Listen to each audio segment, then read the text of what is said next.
Bem, todo mundo acompanhou que no último dia 13, sábado passado, as eleições em Taiwan deram a vitória ao candidato governista, que é atualmente vice-presidente em Taiwan, que é o Lai Ching-te, que às vezes é traduzido também como William Tai, né?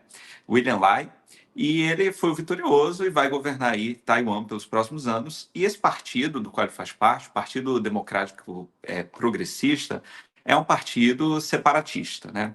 Como assim separatista? Taiwan e a China vivem um conflito aí que já dura décadas, né? Vai completar em breve aí, talvez complete até um século. E essa separação, e durante muito tempo até se chamou, né, as duas Chinas, né? Taiwan como representante da China e a China comunista ali durante a Guerra Fria passou ali por alguns momentos de isolamento internacional no contexto, né, da Guerra Fria, do capitalismo e do comunismo. Taiwan agora está com essa tendência aí nos últimos anos de eleger representantes, presidentes separatistas, né?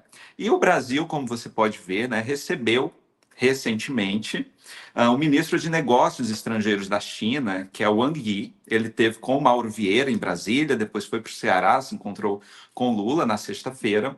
E o Brasil, como se observa através dessa foto, né, expressou nesse encontro o apoio, o seu apoio, que é algo também tradicional na diplomacia brasileira, à política de uma única China, né? Valorizando isso, ratificando esse conceito de uma única China, mesmo com dois governos, né?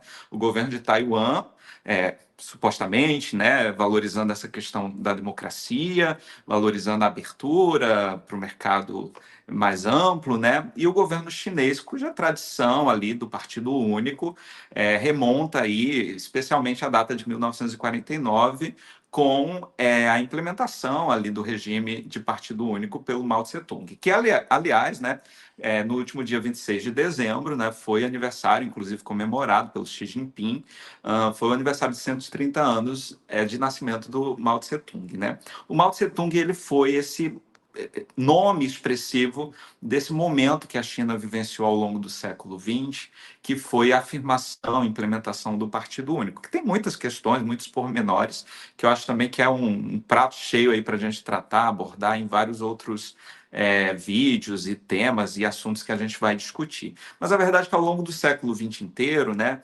Taiwan foi uma província dissidente da China e do governo do Mao Tse-tung e do governo do Partido Comunista.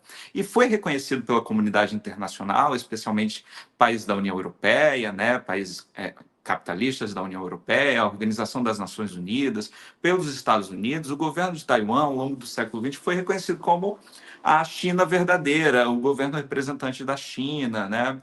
Que também não tinha nada assim de democrático, era também uma ditadura, né, com suas características específicas, mas ficou durante muito tempo sendo considerado como o governo chinês.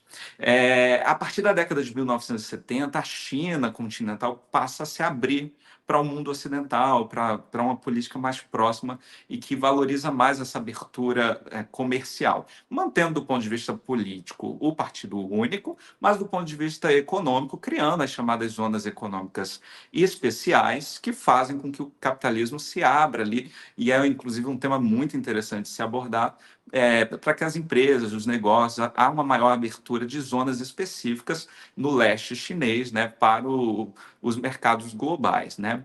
Nesse sentido, a partir da resolução 2758 de 1971, a China passa a ser considerada, a China continental passa a ser considerada representante da verdadeira China, né? E Taiwan passa a escanteio, né? Deixa de ser o governo taiwanês deixa de ser representativo do governo chinês.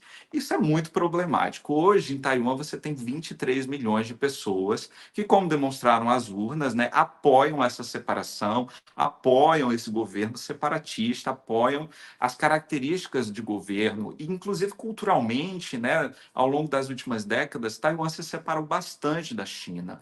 E é uma área extremamente sensível. Mas eu trouxe esse tema também porque eu acho muito legal a gente debater o leste também, porque, como o Bruno bem falou, né, quando se fala em China, quando se fala do leste asiático, parece realmente um grande dragão, um grande monstro, um leviatã que pode a qualquer momento colocar em risco o mundo ocidental, né?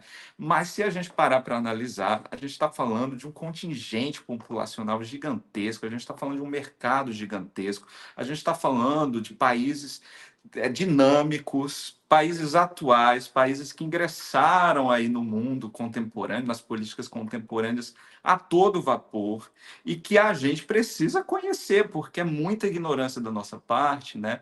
Não ter contato com o que está acontecendo nesse outro mundo, né? Que é realmente determinante para o futuro. Somando a Ásia, você tem mais da metade da população do mundo concentrada na Ásia. O leste asiático ele vai concentrar um enorme contingente dessa população. Então, acho bem legal a gente ficar se inteirar cada vez mais a respeito do que acontece ali, mas também com uma visão que seja um pouco diferente do que a gente está acostumado a ver. Eu tenho visto assim muitos analistas também de relações internacionais que ameaçam, colocam ali toda uma teoria conspiratória de que a partir de uma intervenção chinesa em Taiwan pode se iniciar uma terceira guerra mundial, né? Esse tipo de discurso ele é muito feito também nessa era de redes sociais para gerar engajamento, para gerar envolvimento, para gerar visualizações. Mas a gente perde uma perspectiva, uma reflexão mais profunda, entender esses diferentes lados, né? Então, eu acho que seria muito bacana a gente cada vez mais conhecer a realidade desse universo. Mas, assim, o que eu acho muito dramático é que 23 milhões de pessoas hoje têm a sua soberania, têm a sua liberdade, né, de alguma forma ali, o tempo todo vigiada por interesses que não são internos, que não são os próprios, né? E nessa visita que a gente vê a imagem, né, do Wang Yi, ministro de Negócios Estrangeiros da China aqui no Brasil, uma série de questões foram tratadas. O Xi Jinping virá ao Brasil em novembro para a reunião do G20, aqui no Rio de Janeiro, inclusive, né? Então, algumas coisas foram acertadas sobre essa vinda. Em agosto desse ano, 2023, completam 50 anos também de relações internacionais que o Brasil mantém com a China. Então, uma série de discussões em torno disso foram acertadas. Foi também ratificada a questão do apoio, né, à política de uma única China do governo brasileiro ao governo chinês. Também foi feito, né, celebrado aí um acordo de aumento do número de anos para o visto brasileiro para ir para a China e também para os chineses virem para o Brasil, que aumentou de 5 anos para 10 anos, o visto tem essa validade. Enfim, uma série de outras questões foram discutidas nesses encontros que ocorreram na sexta-feira, né? E lembrando, óbvio, né, que esse interesse todo do Brasil pela China também tem a ver com a sua relação econômica, né? No último ano, em 2023, houve uma movimentação de 157 bilhões de dólares entre os dois países, né? E o Brasil exportou 104,3 bilhões de dólares para a China e também importou 53,2 bilhões de dólares em produtos, serviços, etc. Isso especificamente produtos, né? Balança comercial.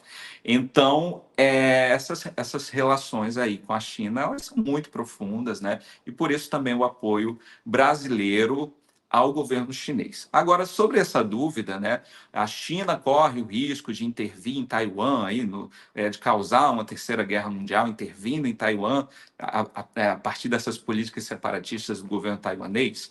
Na verdade, assim, o que se sabe é que um conflito hoje, no atual momento que a China vive, de crescimento, de expansão econômica, de interesses, né, diversos na economia global, qualquer conflito que ela se envolva geraria sanções que não atendem aos interesses políticos e econômicos atuais da China, né? Fora os custos também da guerra, a questão até mesmo das perdas humanas, né? Durante muitos anos a China teve a política de filho único, que gerou muitos filhos homens. Qualquer perda seria algo muito dramático que poderia gerar protestos que inclusive têm se acentuado na China, na pandemia se viu, né, um aumento desses protestos e tal, e enfim, né, essas análises elas precisam ser mais aprofundadas e a gente precisa ficar atento também a essas questões aí no leste asiático. A gente vai falar mais sobre isso em outros momentos.